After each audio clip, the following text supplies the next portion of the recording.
like nighttime na. But nakakatawa, I got this from Jazz. I got this planner. It's called an Everything is Possible 2022 planner. And you all know that I usually start the year with a vlog on 2022 goals, my plans, and basically, I've been honest with you guys na alam nyo naman na parang hindi masyadong, well, on my basic assessment or my parang personal being very truthful to you guys. For me, hindi ko masyado na feel na sobrang ganda yung 2021 for me. But syempre, 2022 is a different year, it's another year, and we have to really claim it. And that's the same thing that I really wanna say lang naman sa inyo. And ito yung start talaga ng vlog because ang cute kasi nitong planner na to. So you have a 2021 review, year-end review. You also plot in ano ba yung mga goals mo, di ba? What are the gifts that you got, di ba? May mga ganun siya here. And where is your life now, and what is your vision board. And I think this is very important and key. Whenever you start the year, whatever I do, ever since, I always make sure that I have my vision board or what are my goals. Even last year, meron din ako nun, di ba? And dun ko rin na-assess where we are, where I am currently. And the good thing here, guys, so ang cute kasi nitong mga pattern na to. So you have your goals here, ano yung in terms of family, career, self-growth, appearances mo ba yan, experiences, places, things, contribution, a lot of these things that you have to think about. And yun yung ginagawa ko, or sorry, not man ginagawa ko, yun yung gagawin ko right now. So, yun muna.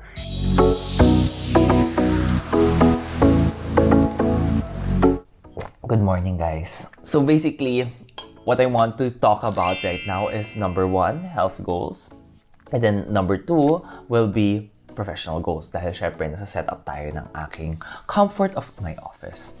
So, first, when we talk about health goals, what I really want in 2022 is to constantly still do or practice my yoga. So at least 4 to 5 to 6 times a week, at least dapat nagpo-practice ako ng yoga. For everyone's benefit, I always start the year with 108 sun salutations. So I have a footage here with me doing a 108 sun salutation. It's really for me to greet the year. A lot of, let's say, yoga practitioners always say na, oh, it's the best way to start something. It's a best way to start your year. It's a best way to start, let's say, whatever big projects that you're going to take. Kasi it really, grounds you. And not only that, it really gives you that parang start line na parang, oy, magsa-start na yung journey natin. So guys, if you really want to practice, you want to try it out, there's no harm in doing. It does not necessarily mean na dapat sobrang galing mong yoga practitioner. Okay, guys, so if you're gonna ask me now what kind of yoga I practice, actually lahat I do. I started with Ashtanga yoga. Ashtanga, I like it because may certain sequence siya. And it's a practice where you really have to do the practice all over again. Every single day, it's the same sequence. Paminsan nakakasawa siya, yes. But it really grounds you because of the fact na kung hindi mo magawa yung isang kind of pose, the following day, uulitin mo rin siya and you're going to face that same pose again up until you are able to do it and get it. And again, guys, itong reminder ko sa inyo, the pose is not always important. Sometimes I can do it, sometimes I cannot do it. It depends on the day. Usually, if you follow me on Instagram, makita mo sometimes I get so frustrated, but hindi yun yung point. And sometimes, your body is built differently. So what a person can do, sometimes hindi mo magagawa because your body is different. Eh kung malaki kang bulas, talaga hindi mo talaga siya magagawa yung some of the poses. Eh kung isa sobrang petite na kaya niya mag-flex, kaya niyang pagtupi-tupiin yung katawan niya, go! Pero kung hindi mo kaya, it doesn't necessarily mean that you're lesser of value compared to that person. So yun yung importante. I also practice Vinyasa flow, power yoga, Baptiste yoga, kahit ano lang. I don't have a certain yoga practice na ito lang dapat ginagawa ko. Ako, whatever I feel like on the day, I do it. So I'll put on some link down below. Syempre, ito yung mga fina-follow kong mga yoga classes. All online, all free. Pwede nyo rin gawin. So guys, by all means, try it out. Try something new. For me, to be honest, I found my niche in yoga because of the fact na it tries to ground me and it tries to force me to meditate. I'm a person who likes to think kasi na parang ang bilis ng utak ko pagtatakbo with things and I'm super restless. So that's why yoga, I found na dapat it forces me to be mindful. Even though there's so many times that I don't be mindful or I can't be mindful dahil nag-run around na namin yung utak ko, but I try. And that's the most important thing.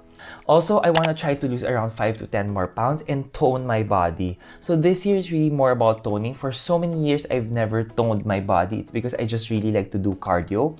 If you guys don't know, super secret natin to, ha? I was super overweight. I was super obese when I was in college. Before I went to college, when I was in high school. So guys, kaya alam nyo bakit para I'm super conscious of what I eat and what I do and to make sure that I do exercise. Kasi I really gain weight very quickly. As in, mabilis ako tumaba. Because I love to snack. I love to eat desserts. I super love sweets. And so this year, I also want to try cutting down those things. Try to do it in moderation versus yung lagi na lang ako kumakain ng sobrang dami. And of course, mental health. I always talk about this, mental health. I always try to meditate. When I try to meditate, I always go to Headspace.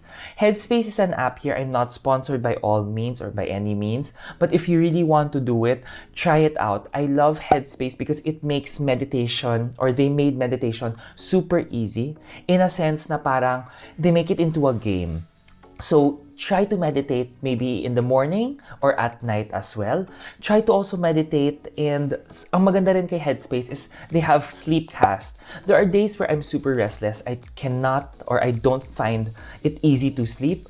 Instead of taking supplements, which I'm not against naman, but at least this is a way for you to do it naturally via a meditative course of sleep. So, those are my goals in terms of health. While now I'm going to move on to my professional career. Professional career ko, guys, what I want to say is, you do all know that I still have an 8 to 5 job. A lot of you are asking, na parang, oy, pag mag-click ba yung YouTube ko, if, you know, my YouTube takes off, will I resign? Maybe, maybe not. Sometimes kasi it's really looking at, I am in a place where I'm kind of happy in terms of my professional career. You know, I super appreciate the freedom that my boss gives me in the office. And not only that, she's a really, really, really, really, really good boss. I cannot compliment her enough. Parang she's one of the best boss that I've ever had. And I am, you know, I wish that to you guys din, na parang, uy, dapat sana meron rin kayo ganitong kind of boss. She might not be the boss that everyone has, but she's the boss that people usually dreams of. Anyways, for a professional career in the office, syempre, one of the biggest things is looking into a professional development career. So this year, we've already discussed, and I've personally discussed it with my boss, na I want to hone my skills in two things. First is instructional design. So it's really looking into something that's role related. It's really developing, developing courses, developing learning modules, because yun yung bulk of my work. How do we make adult learning fun? How do we make it more effective?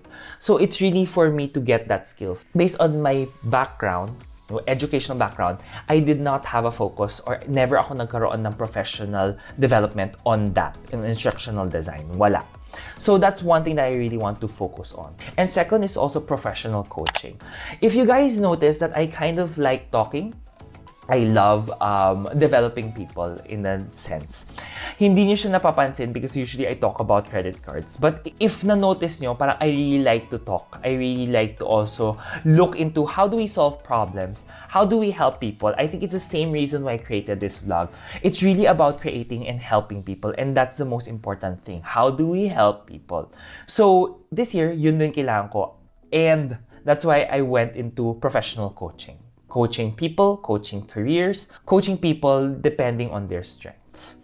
So that's one.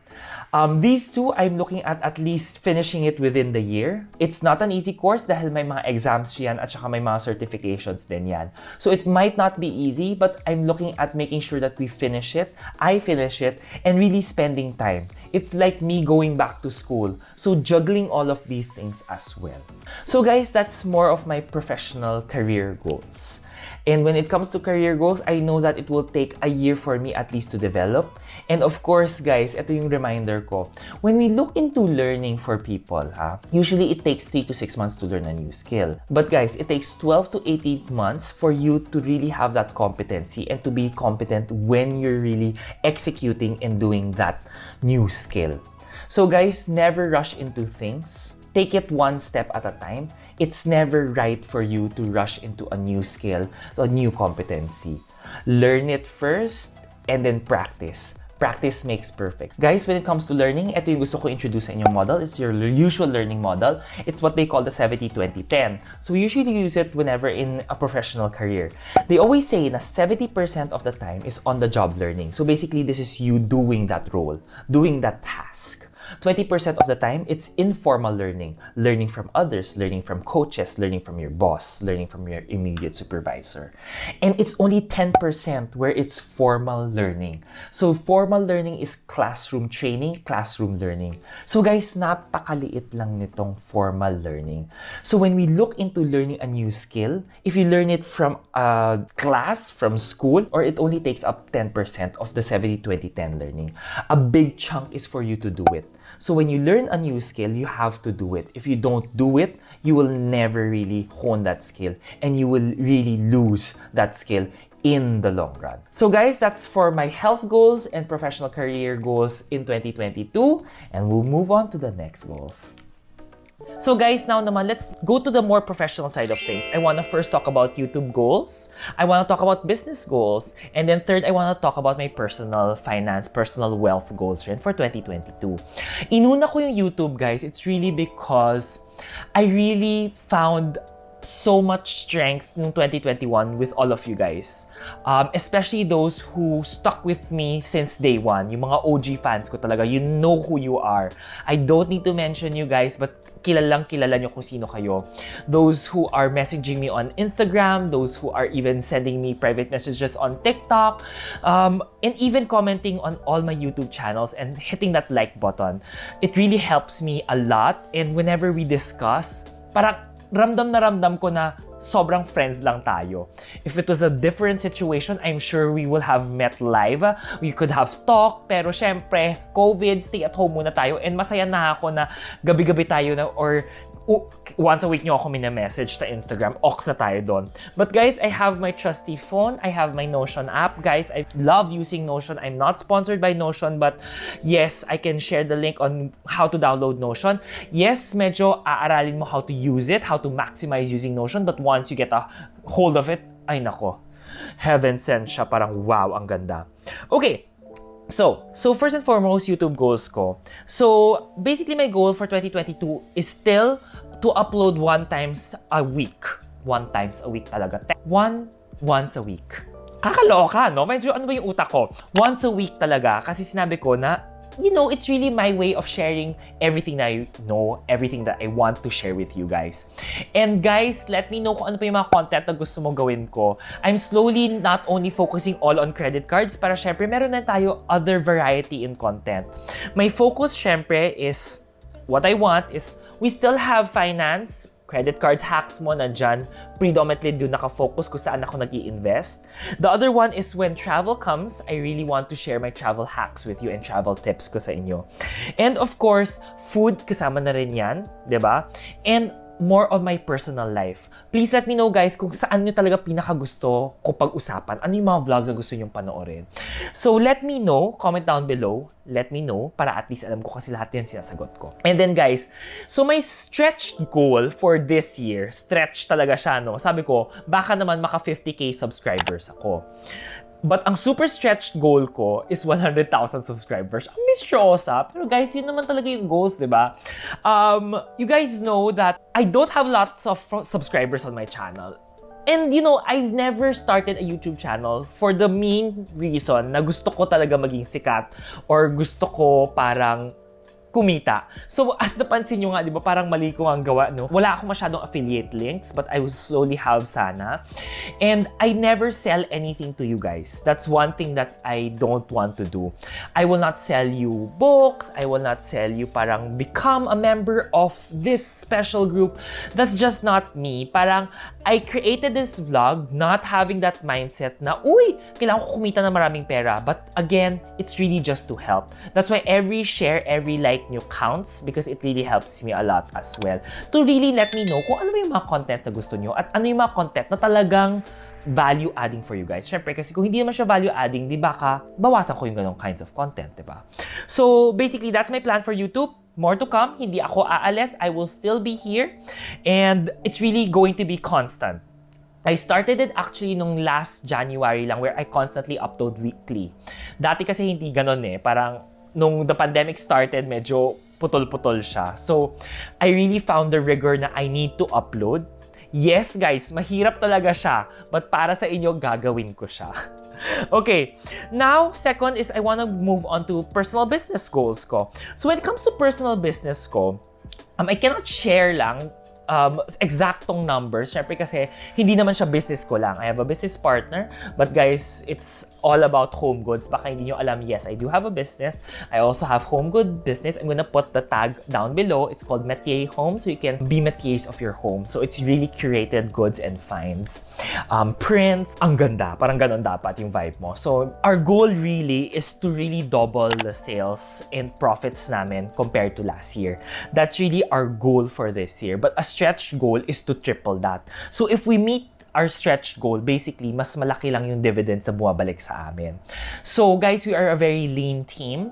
We do almost everything by ourselves. We do have a little help from other people lang. But a lot of it, planning, strategizing, it's really us. So, nagpapasalamat rin naman ako because we started in 2019 but we really see big growth. And it's really one side of the business or one side of my personal business ko na talagang sabi ko, oh my gosh, parang I love it. It's also helping me, but I also help other people. So this year, starting Chinese New Year, we're really launching a lot of different new things. We're really curating a lot more things and finds, and we're focusing the business on a new strategy. So I'm super excited because yun yung pinag-atupag ko buong December and January when I was, kailan ba yun? Yeah, start of January, as in talagang naka-lockdown, diba? So talagang, guys, nako, kaloka lang yung mundo. Pero yes, yun yung inaatupag ko. So, those are my goals for that side of it. For my other business, syempre, where I'm helping my sister, yun naman, what we're projecting is sana there's a 20 to 30% growth versus previous years. So, trajectory growth rin siya. What I want is 20 to 30%. It's because it's a realistic goal. Hindi ako nagsiset na, oh my gosh, sobrang laki. What I want is realistic goal because I know the measures. And of course, guys, my personal wealth, dito talaga tayo, lagi natin pinag-uusapan yan. I rarely talk about this, no, sa totoo lang. But I also find the need na ito yung gusto ko rin maging goals. And yung goals ko for 2022 is something that I wanna start the year right, para at least I'm focused talaga. When I talk about my personal wealth and assets, I always talk about it on material things where I see it. So, for example, number one, ang gusto ko is by 2022, end of it, I will be able to buy a condo. A condo because, guys, alam mo naman, di ba, may dream ako na pagtanda ko, gusto ko, landlord. Yung parang, ay, nasaan yung upa? Char, ganun, di ba, ganun levels. But no, ang iniisip ko is, I like to have some assets na talaga nakikita ko. So, I want a new condo na paupahan lang. My main goal there is really just for it to be rented out, but I want it as an asset. Why? Napapansin ko kasi maganda yung payment terms recently. Not only that, maganda rin yung selling price or mga sales price nila. Because of the fact na, guys, medyo pandemic, we all know that, diba? Kaya nga, it's such a good time to buy if you have that extra income. But it's not a good time to sell. Diba? So, guys, yun yung goal ko. Parang I want a new condo just paupahan lang talaga siya. Wala akong balak titirhan, but I already have my goal set. Last year, I was almost supposed to get it, pero parang sabi ko, oh my gosh, I think, wag muna. Parang it's still not the right time. But I know where I want it. It's somewhere in Quezon City because I'm not from Quezon City, and I want a place, not naman my place na titirhan ko, but I want an investment ko in Quezon City. So, yon. Second is, I also want to get another insurance. It's been, I think, during the pandemic, to be honest, guys,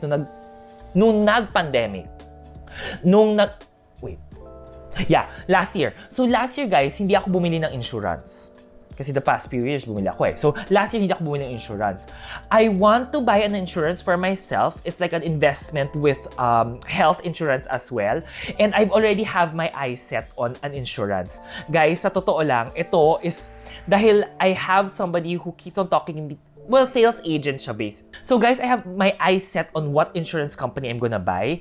Actually, I'm gonna share to you na I wanted to explore on a Prudential Life. Nung nakita ko kasi yung mga payment terms si Prudential Life, ganda! So parang sabi ko, OMG, gusto ko tong Prudential Life. So guys, in 2022, goal ko yan makakuha ng isa pang bagong insurance. Health insurance siya with investment insurance. Yun yung parang very important for me. Health in a sense because I really want, knock on wood, kung ano mangyari sa'yo, critical health, you have money to spend, but also it's an investment because I really love investing in terms of investments na insurance because gusto ko yung mga mutual funds and bonds. You all know, guys, that I'm not really that person who loves the stock market. Hindi ako yung tipong kaya ko maging day trader. So, mas gusto ko yung mga mutual funds, mas gusto ko yung mga bonds, mas gusto ko yung mga UITF. Kasi parang it's easier for me to understand. I know it, I see it, it's constant, and I know it will grow, diba? It's less risky than stocks, but we know that's gonna grow, right?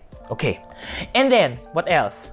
What I want is my whole total assets. So this year, my plan is to really fix all of my personal assets para my total net worth.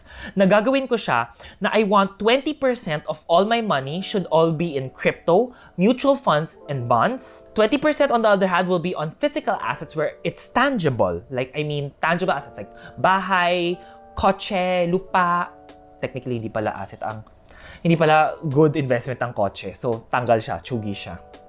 So, meaning ko, lupa, condos. And then, 20% is on insurances. So basically, more and more insurance para mas happy rin ang buhay natin. And I just want to have 40% cash. So guys, you're gonna say na taas naman ang 40% mo. Ako naman kasi guys, I still believe that cash is still king. Better na liquid, madali mo makuha. Just in case may kailangan kang gawin, di ba? So parang, I think hindi mawawala sa akin yon. As a person that's tita-lennial na, hindi na ako masyadong kabataan. Parang I still need to see cash. But when I say cash, meaning I have quote-unquote parang liquid cash because like sa co-op ko, I have money also there. So that can be part of my cash kasi madali ko rin naman siya makukuha. For example, nasa G-Save ko. Technically, nandyan lang siya. High interest earning pa rin siya pero pwede ko siya ma-pull out right away. So parang ganun pa rin siya. Ganun ko siya iniisip. But syempre kung nasa mga crypto na kasi siya sa mga mutual fund na siya, kahit sasabihin natin na it's easy to get it out, I don't usually try to get it out na because I don't want it. So sa totoo lang guys, hindi ko pa nga in-include yung money ng business ko. So for me kasi, and how I usually operate personally lang. So, kung may business na siya, nakaseparate talaga lahat ng mga accounts nun. So, whatever the account there is, I don't consider it as my money. Kahit na let's say may shares ako doon sa company yan, kung mag-dissolve yung company yan, I will have peso worth. Di ba? May peso value pa rin siya. But I don't include it with everything that I have personally and what I discussed with you is really my goals for 2022 lang. So, ganun ko siya gustong hiwalayin. Gusto ko siyang ganung i-separate yung mga earnings ko. So, yun guys. That's what I basically see in terms of my personal wealth. Yun yung gusto kong i-target for 2022. And syempre guys, always check up on me because I really want na tulong-tulong rin tayo. But also, comment down below, ano ba yung mga gusto mong goals? Ano yung goals na nakita mo na parang, oy, gusto ko rin na maging ganun yung goal. So, syempre, tulong-tulong lang tayo, di ba? Again, guys, I always say, di ba, kaya natin yan. I always remind you, goals are there to keep you in track. If it's a big goal, cut it down, splice it, but always make sure that it's realistic. So guys, di ba, syempre, whenever we're goal setting, we always talk about this. I'm sure sasapakin nyo na ako sa SMART goals na to. First, it always has to be specific. Di ba? Set it with real numbers. Ano ba talaga siya? Definite deadline. So by the end of the year, I want a condo. Measurable. Ano ba siya? It has to be traceable and trackable. Di ba? I need one condo for this year. Attainable. Dapat ma-achieve mo yan with your goal. Hindi pwede yung, ay, gusto ko 100 condos. Carry ba talaga yan in a year? Realistic. Ito yon. It has to be grounded. You have to make sure na honest to yourself, kaya mo bang maatim? Diba? Realistic ba siya? Baka attainable nga, yes. Pero realistic ba? Hindi. Di wrong. T is time-bound. Time-bound, 1 year. So for example, my SMART goal, I want to get 1 condo in Quezon City by the end of the year. Is it realistic for me enough? Yes, I know how. Nakita ko na yung magkano yung mga kailangan kong bayaran. Nakita ko na rin yung presyo niya. Kakayanin ko ba siya in terms of how much I might be earning or I will be earning?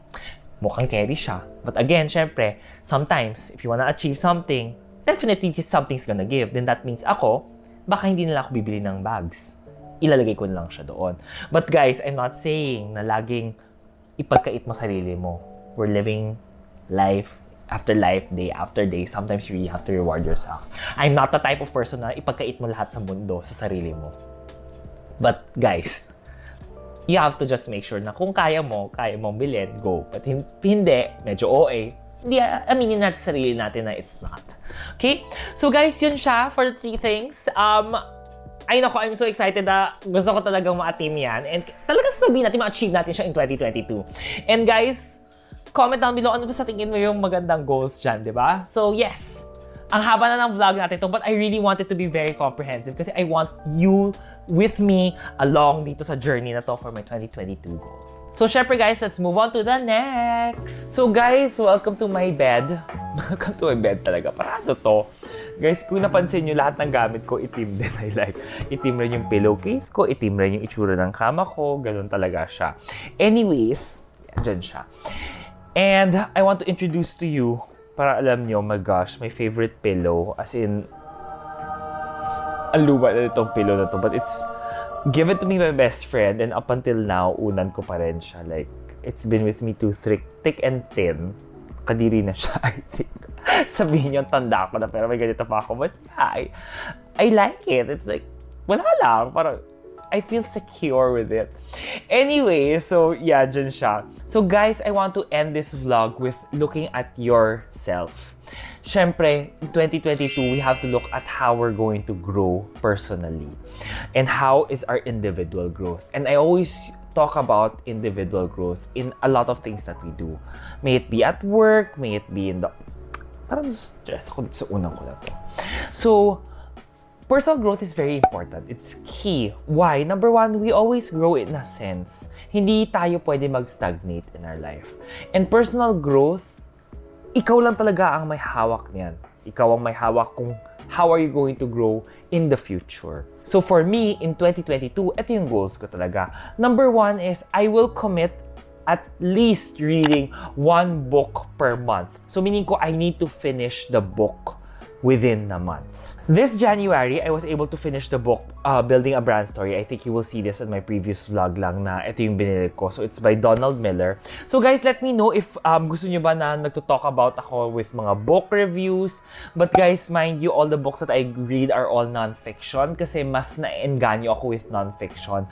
I know dapat nagbabasa ako mga fiction pero medyo hindi ko siya talaga type personally. Parang I get bored easily. So that's why I like it. I like non-fiction books. So, in Feb naman, ang commitment ko, guys, is I already started reading The Lean Startup by Reyes. So, guys, look, my gosh. Can I just show this to you? I need to show it to you lang. Guys, I love Maven as well. And even our Maven bookmarks, have you seen it? It's super cute. I do hope mag-focus siya. Have you seen this beautiful color?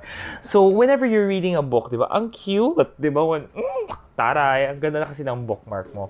So anyway, in Feb, ito yung tatapusin kong book, The Lean Startup. So I need to really catch up on reading.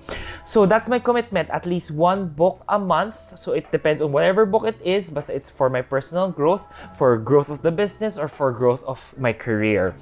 I also commit on reading more of these kinds of magazines. So by quarter, I need to read articles that are related to my job. So my professional career. So for example, Strategy and Business, Harvard Business Reviews, mga magazine, business cases, then I have to read these. Every quarter, I have to finish at least one of their latest series, basically their magazines or their digests. Also guys, I also want to introduce to you na never ko pa ata pinakita sa inyo is my favorite, my Kindle. My Kindle has been with me too thick and thin. Ang tagal ko nang ginagamit tong Kindle na to, but super favorite ko pa rin siya.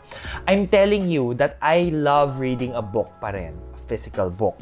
But I'm telling you na when I tried using a Kindle, guys, ako yung tao na talagang back then, when I bought a Kindle, let's say 2 to 3 years ago, oh my God, it's almost the same as a book.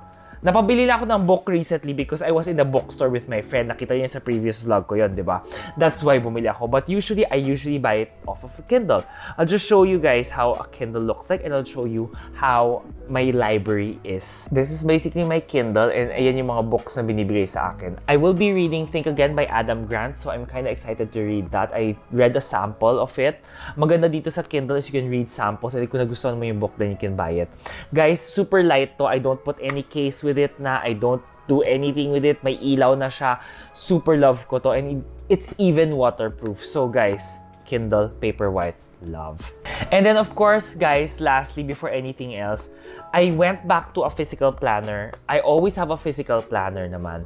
But nung nagkaguluhan na yung 2021 ko, I think what is different with this planner that Jazz gave me, technically ninakaw ko to kay Jazz, is it's really going back to focus things that you want to do. So every single day, diba, what's nice about this planner is it really gives you a time to think na ano ba yung priorities mo. So for example, you have to put in ano ba yung top 3 priorities mo. Guys, I will put the link down below, so if you want to get a planner similar like this, go. So what I want is really to look into this. Ang maganda sa kanya dito is may month priority siya. So you are guided with what you need to accomplish within the month and of course, your daily habit for the month as well. So it's really trying to make you think. What's good about these physical planner is also you taking the time to think. So what I plan to also start within the year is at night or every week, I have to make sure that I take time to assess what happened, either through the day or through the week. It's really for me to look into myself na saan ba ako may pagkukulang, saan ako magaling, and where are the areas that I can still further grow and hone my skills. So guys, maraming salamat for watching this whole long and lengthy vlog ko. But I really wanted to walk you through my 2022 goals. And it's different if I shared it to you. Kasi if I shared it to you, it can be our shared goals.